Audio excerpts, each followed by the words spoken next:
निरंजन धन तेरा दरबार निरंजन धन तेरा दरबार जहाँ पर तनिक न न्याय विचार। भाई वैश्या उड़े मुल मुल खासा गल मोतियों के आरे। वैश्या उड़े मुल मुल खासा गल मोतियों के आरे। पति भरता को मिले न खादी व सूखा निरस आहार निरंजन धन तेरा दरबार निरंजन धन तेरा दरबार जहाँ पर तनिक न न्याय विचार। भाई पाखंडी की पूजा जग में संत को कहें लबाड़े। पाखंडी की पूजा जग में संत को कहें लबाड़े। अज्ञानी को परम विवेकी ज्ञानी को मूड गंवार निरंजन धन तेरा दरबार निरंजन धन तेरा दरबार जहाँ पर तनिक न न्याय विचार। कह कबीर सुनो भाई साधो यहाँ सब उल्टा व्यवहार। कहें कबीर सुनो भाई साधो यहाँ सब उल्टा व्यवहार। सचों को तो झूठा बताओ इन झूठों का एतबार निरंजन धन तेरा दरबार निरंजन धन तेरा दरबार जहाँ पर तनिक न न्याय विचार। कह कबीर सुनो भाई साधो सब उल्टा व्यवहार। कहें कबीर सुनो भाई साधो सब उल्टा व्यवहार। सचों को तो ये झूठा बतावें इन झूठों का एतबार निरंजन धन तेरा दरबार निरंजन धन तेरा दरबार जहाँ पर तनिक न न्याय विचार। पुण्यात्मा इस सारे प्रसंग का जो ये दास अब प्रारंभ करने जा रहा है यह भूमिका बनाई है कि हम कौन हैं, हम कहाँ से आए हैं, हम इस काल के इसे गंदे लोक में ऐसे भयंकर स्थान पर कैसे फंस गए। ये सृष्टि रचना आपको सुनाना चाहता है ये दास। उसके लिए भूमिका बनाई है कि इस काल ने पूर्ण रूप से अज्ञान भर रखा है। किसी को भी आध्यात्मिक ज्ञान की छींट नहीं लगने दी। अब सबको भ्रमित कर रखा है। अब ब्रह्मा विष्णु महेश आपस में लड़ते हैं। श्री शिव पुराण में लिखा है ब्रह्मा भ्रमित हो जाता है कि मैंने सृष्टि रची है, ये काल क्या करता है। जो भी साधक वेदों आदि को पढ़ता है तो वो सोचता है अब भगवान ढूंढना है। भगवान ढूंढने का तो सीधा सा मंत्र लिखा है 40 यजुर्वेद अध्याय नंबर 40 के मंत्र नंबर 15 में।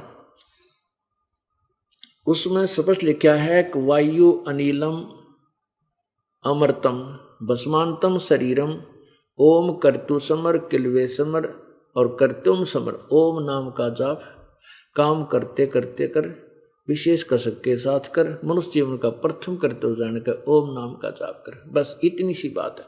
पूरी रामायण यानी पूरे वेदों का ज्ञान देकर एक निष्कर्ष निकाल दिया। मेरी भक्ति जो करनी है मैं, क्योंकि 70वें अध्याय के 40वें श्लोक में 2 भगवानों का वर्णन है। एक तो पूर्ण परमात्मा पूर्ण ब्रह्म, वो तो ऊपर प्रोक्ष है, गुप्त है। और वेद ज्ञानदाता कहता मेरा ओम नाम है, मैं ब्रह्म हूँ, जो मेरी भक्ति करता मुझे प्राप्त होता, उसकी भक्ति करता उसको प्राप्त होता। ऐसे ही गीता जी अध्याय नंबर 8 के श्लोक नंबर 1 से लेकर और 10 तक 2 भगवानों का वर्णन है कि गीता ज्ञानदाता अपने विषय में कह रहा है कि मेरा 5वें श्लोक में और 7वें में कहा है कि अर्जुन तो मेरा भजन कर, मुझे प्राप्त होगा, और युद्ध भी कर और मेरा सिमरण कर। फिर 8वें के ही 8, 10, 8, 9, 10 3 श्लोकों में अन्य परमेश्वर की भक्ति के लिए कहा है। उसकी भक्ति करने से उसको प्राप्त होता है। उस परमेश्वर की भक्ति के लिए, अपनी भक्ति अपनी साधना के लिए तो बताया है 8वें अध्याय के 13वें श्लोक में। गीता ज्ञानदाता ब्रह्म ने श्री कृष्ण में प्रवेश करके बोल रहा है कि मेरा तो केवल एक ओम नाम है। ओम इति एक अक्षरम ब्रह्म व्यवहारन माम अनुसमरण यह प्रयाति तदन देहम सयाति परमाम गतिम। गीता ज्ञानदाता कहता है मेरा तो एक ओम नाम है, जो अंतिम श्वास तक मेरा ये सिमरण करता हुआ शरीर छोड़ जाता है। जैसे वेद के यजुर्वेद अध्याय नंबर 40 के मंत्र नंबर 15 में कहा है, वही इसी में गीता जी अध्याय नंबर 8 के श्लोक नंबर 13 में कहा जा रहा है कि अंत में मैं जो शरीर छोड़कर जागा इस मेरे इस ओम नाम के जाप का करता हूं, तो वो मेरे वाली परम गति को प्राप्त करता है। अपनी परम गति को, अपनी साधना किसी उपलब्धि को गीता जी अध्याय नंबर 7 के श्लोक नंबर 18 में अनुत्तम कहा है। इसलिए 18वें अध्याय के 62वें श्लोक में कहा कि अर्जुन तू सर्व भाव से उस परमात्मा की शरण में जा, जिसकी कृपा से तू परम शांति और शाश्वत स्थान को प्राप्त होगा, यानी तेरा फिर जन्म मृत्यु कभी नहीं होगा। गीता जी अध्याय नंबर 15 के श्लोक नंबर 4 में भी यही प्रमाण है। उस परमात्मा के विषय में गीता ज्ञानदाता अध्याय नंबर 4 के श्लोक 34 में कहता है कि उस परमेश्वर के यथार्थ ज्ञान, यथार्थ महिमा को समझने के लिए, जिसके विषय में गीता जी अध्याय नंबर 4 के श्लोक 32 में कहा है, उसके लिए तत्वदर्शी संतों की खोज कर उनको दंडवत प्रणाम करने से कपट छोड़कर उनको प्रसन्न करेगा, जब वो तुम्हें तत्व ज्ञान का उपदेश करेंगे। तो उस परमात्मा के विषय में तो तत्वदर्शी संत बताएगा। तत्वदर्शी संत की पहचान अध्याय नंबर 15 के गीता जी में मंत्र नंबर 1 में बताई है कि उल्टे लटके हुए संसार रूपी वृक्ष को जो पूरे सर्वांग सहित बता देगा, ऊपर को जड़ कौन भगवान है, तना कौन है, डार कौन है और ये तीनों शाखा कौन है। परमेश्वर कबीर जी स्वयं ही तत्वदर्शी संत की भूमिका कर गए थे जब बनारस में जुलाहे के रूप में आए थे।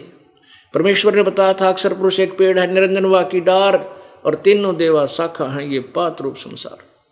उल्टे लटके संसार रूपी वृक्ष की गीता जी अध्याय नंबर 15 के श्लोक नंबर 1 में कहा कि इस उल्टे लटके संसार रूपी वृक्ष को जो सर्वांग सहित यानी जड़ समेत बता देगा, ये देखिएगा, वो वेदवित है, वो तत्वदर्शी संत है। ये देखिएगा, वो कबीर परमात्मा ने ही आकर बताया था ये एक पेड़ है, संसार रूपी उल्टा लटका हुआ वृक्ष है। परमेश्वर ने आकर बताया था कबीर जी ने कि कबीर अक्षर पुरुष एक पेड़ है, जैसे जमीन से बाहर दिखाई देता है, ये एक पेड़ है, वृक्ष है। जब प्रकट दिखाई देता है कहते अक्षर पुरुष एक पेड़ है, ये अक्षर पुरुष, ये तना समझो ये परब्रह्म है, और ये क्षर पुरुष है मोटी डार, और तीनों देवा शाखा है, ये पात रूप संसार। अक्षर पुरुष एक पेड़ है, निरंजनवा की डार, तीनों देवा शाखा है, ये पात रूप संसार। और जड़ कौन है? वो स्वयं थे इस वाणी के बोलने वाले कबीर भगवान। ये जड़ कौन है यानी मुख्य परमात्मा कौन है, जहाँ से सबको उसकी परवरिश होती है, वो कबीर भगवान है। इस पूर्ण ब्रह्म है, परम अक्षर ब्रह्म है, यहाँ से खुराक चलती है, हार चलती है, तना में तना से, डार में डार से, तीनों शाखाओं में। फिर जो भी इनकी आराधना करे किए हुए जो यहाँ उपस्थित है, ये पात रूप संसार में इन्हीं के माध्यम से यहाँ आती है। लेकिन ये सबको शक्ति जड़ यानी पूर्ण परमात्मा से ही प्राप्त होती है। ये देखिए पवित्र गीता जी अध्याय नंबर 15 का, इसके अनुवादक हैं जय दयाल गोविंद का। ये देखिएगा, ये जय दयाल गोविंद का इसके अनुवादक हैं।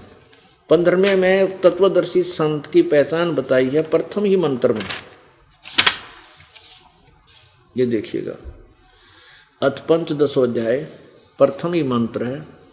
ऊर्ध्व मूलम अधः शाखम अश्वत्थम प्राहु अवम संदासी यस्य प्रणानी ये तम वेद से वेदविद। ऊर्ध्व मूलम अधः शाखम, ऊपर को जड़ वाला, नीचे को शाखा वाला। इन्होंने इसका अनुवाद थोड़ा सा गलत किया है।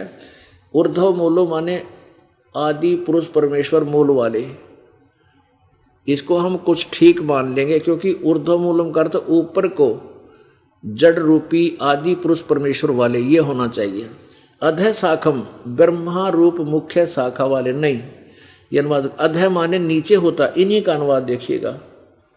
ये 2 नंबर मंत्र में, ये 2 नंबर में इन्होंने यहाँ अधः माने नीचे, अधः माने नीचे सीधा, और ऊर्ध्व माने ऊपर, ऊर्ध्व माने ऊपर, अधः माने नीचे, अधः माने नीचे, इस अधः। तो यहाँ हम अधः हम भी खुद कर लेंगे अनुवाद अब इसका। अधः माने नीचे को, शाखम शाखा वाला, आदि ऊर्ध्व मूलम ऊपर को, आदि पुरुष परमेश्वर रूप मूल वाले, अधः नीचे तीनों गुण रूपी शाखा वाले, अधः शाखम नीचे को शाखा वाला। इस संसार रूपी वृक्ष को पीपल अविनाशी, वृक्ष को अविनाशी कहते हैं। छंदासी माने इसके विभाग बताना लिखना था, इसके विभाग सहित, विभाग जिसके पत्ते आदि कहे हैं।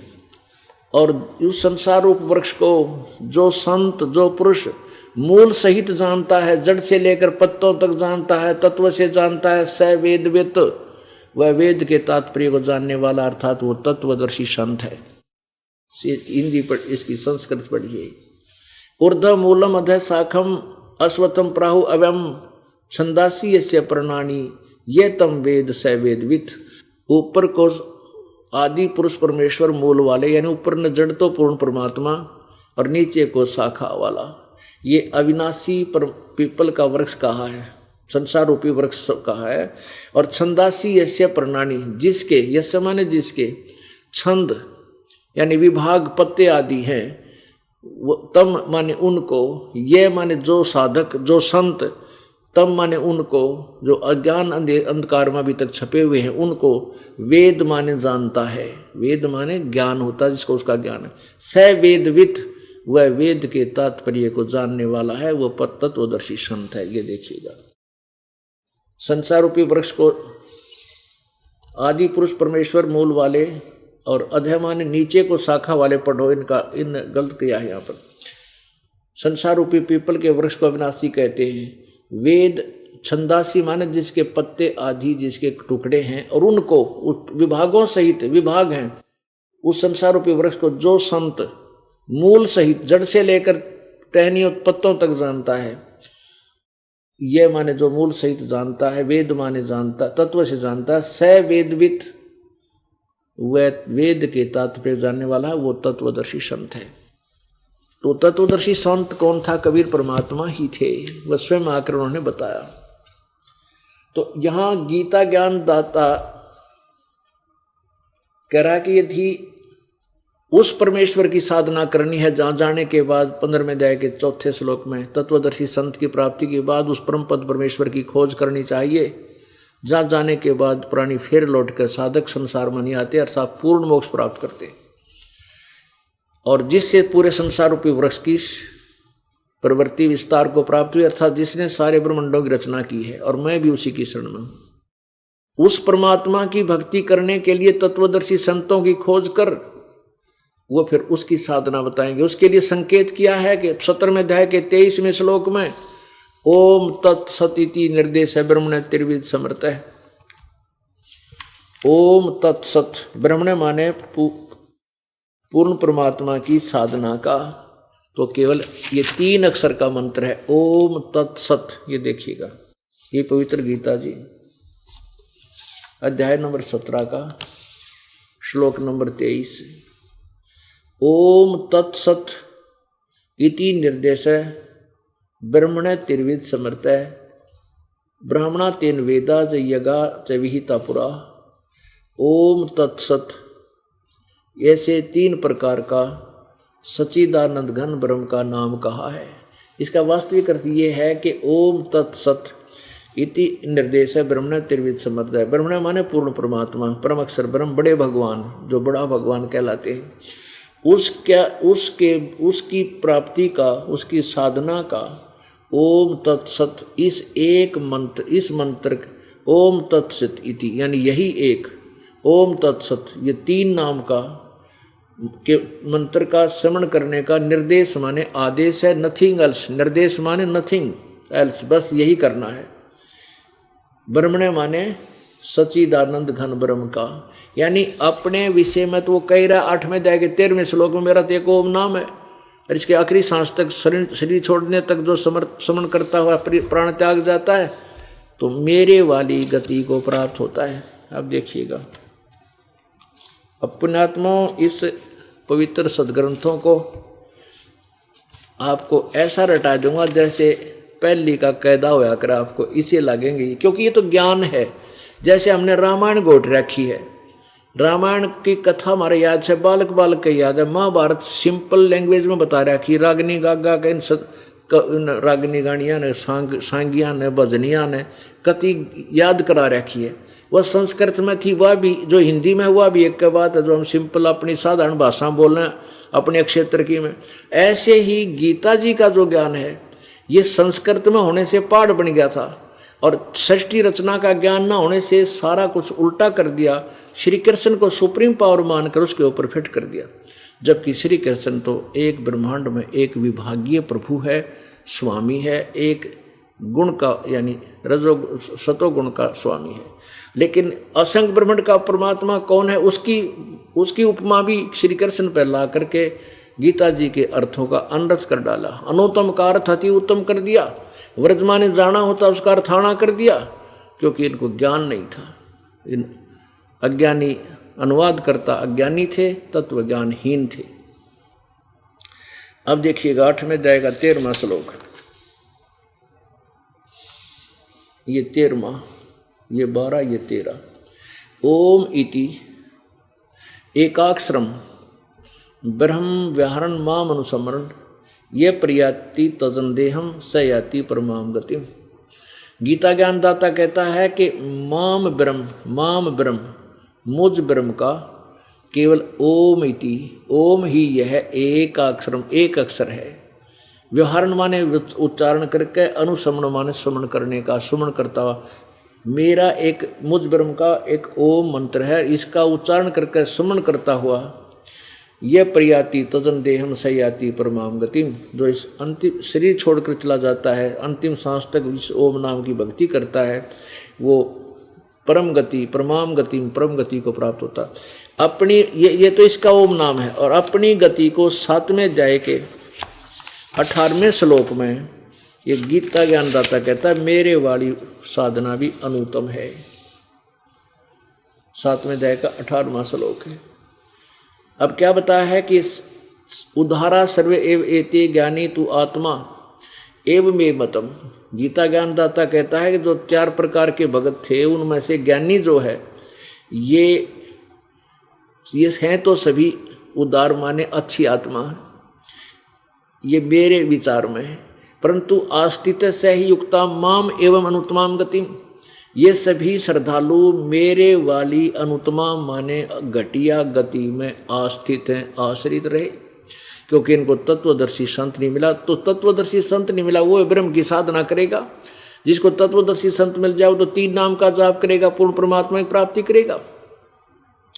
इन्होंने क्या किया है, अनुत्तम का अर्थ अति उत्तम कर दिया इन अज्ञानी अनुवादकर्ताओं ने। एक ने नहीं, आप किसी की अनुवाद उठा के देख लो, सब ने एक कुएं का पानी पी रखा है, अति उत्तम कर दिया। अनुत्तम माने अति तुम, बैड माने गुड होया करे कदे, बैड का अर्थ गुड लिखे हैं तो कितना बुद्धिमान हो सकता है, सोच लेना। तो क्या कहते हैं समास में, ये अड़ंगा अड़ानी कहते हैं समास के अंदर अनुत्तम का अर्थ अति उत्तम हो जाता है। अरे भले आदमियों, वो भी शंका समाधान किया है। यदि हम यहाँ इसको अति उत्तम शब्द माने अनुत्तम को, और ब्रह्म कहता मेरी अति उत्तम गति है, तो 18वें अध्याय के 62वें श्लोक में वो खुद कह रहे हैं कि अर्जुन तू सर्वभाव से उस परमेश्वर की शरण में जा, उसकी कृपा से ही तू परम शांति और शाश्वत स्थान यानी सदा रहने वाले स्थान को प्राप्त होगा। अगर उन्हीं की सर्वोत्तम मानी जा तो दूसरी अन्य कोई श्रेष्ठ होनी ना चाहिए। वो खुद कह रहा है कि मेरे से और उत्तम कोई भगवान है।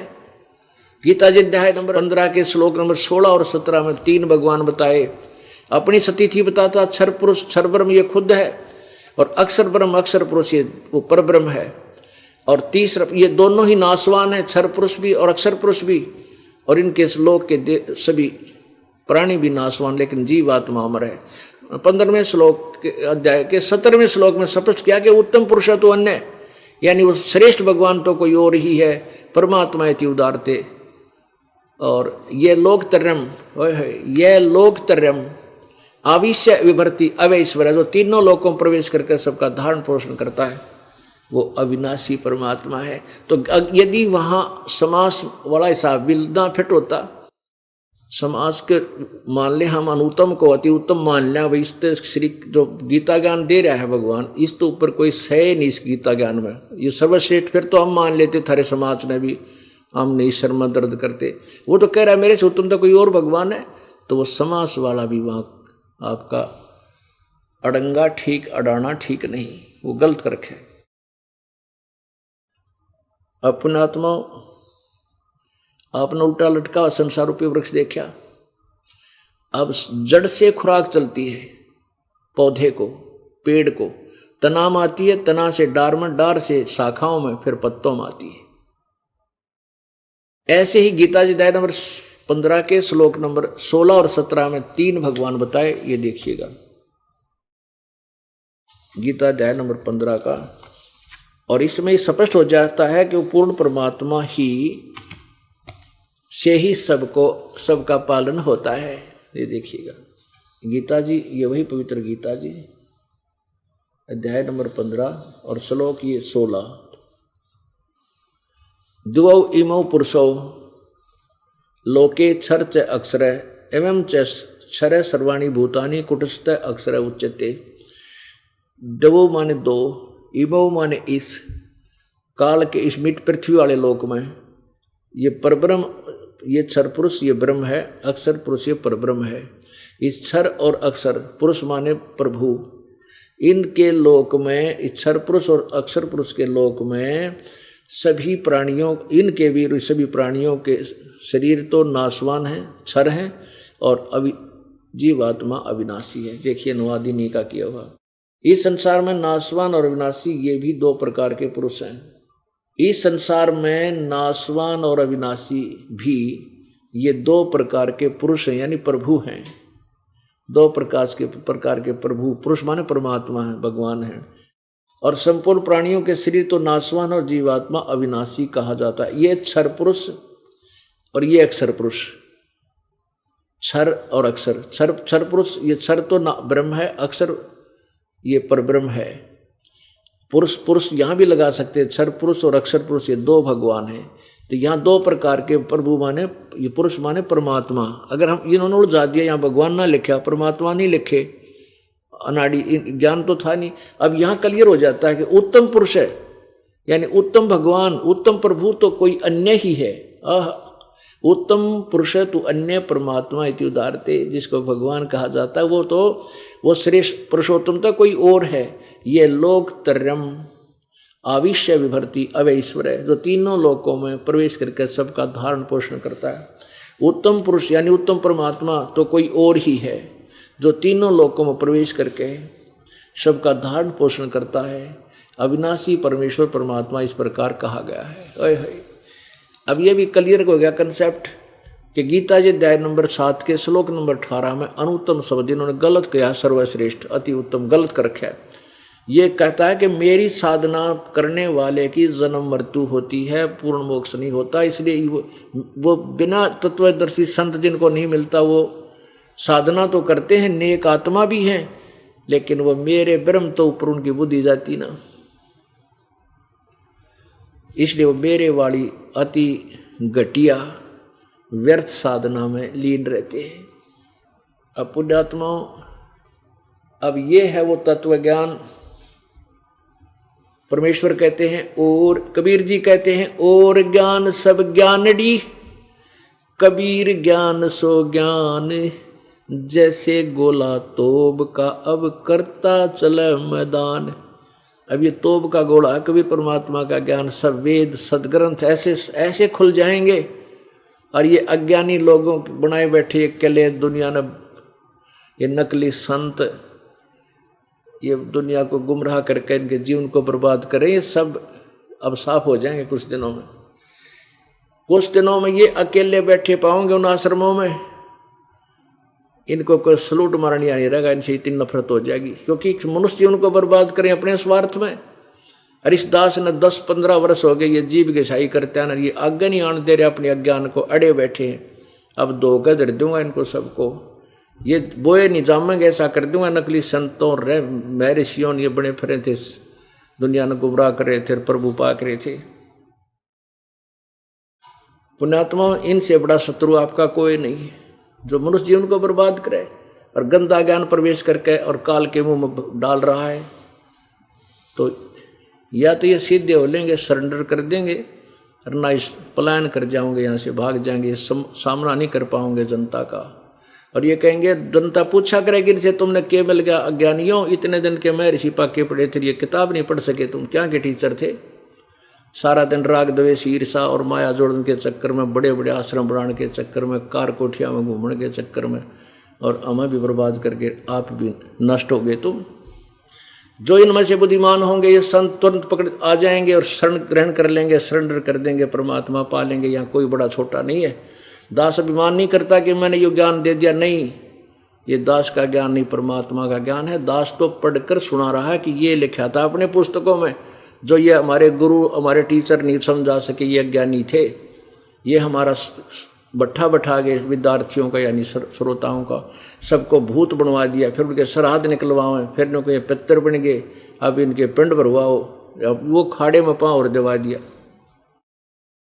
अब पुण्यात्माओं, ये दास क्या बताना चाहता था कि परमेश्वर कबीर जी ने आके इस काल के जाल को सिंपल लैंग्वेज में, बिल्कुल साधारण सी भाषा में समझाया, अपनी प्यारी आत्मा को मिला करके। अब देखो, अब ये बिचली पीढ़ी होगी, बिचली पीढ़ी है मानव समाज की, कलयुग की, और सभी बहन बेटी भाई बुजुर्ग सब अक्षर ज्ञान युक्त हो गए, शिक्षित हैं, और सदग्रंथ अपने पास है। आज से 600 वर्ष पहले कबीर परमेश्वर इन्हीं सदग्रंथों का ज्ञान बताया करते थे। वो क्या बताया करते थे, वो अब जैसे परमात्मा कबीर जी ने कहा था कि वेद मेरा भेद है, वेद मेरा भेद है, मैं वेदन में नाही, और जौन वेद से मैं मिलूं ये वेद जानते नाही। वेद मेरा भेद है, ये सभी वेद जितने भी ये ज्ञान हैं, ये चारों वेद कहते मेरा भेद है, मेरे विषय में जानकारी दे रहे हैं। लेकिन जौन वेद से, जिस वेद से मैं मिलूं वो ये वेद जानते ना, क्योंकि पवित्र गीता जी अध्याय नंबर 4 के श्लोक नंबर 34 में कह दिया गीता ज्ञान दाता ने कि मैंने जो ज्ञान बताना था मैं बता रहा हूं, और लेकिन उस परमात्मा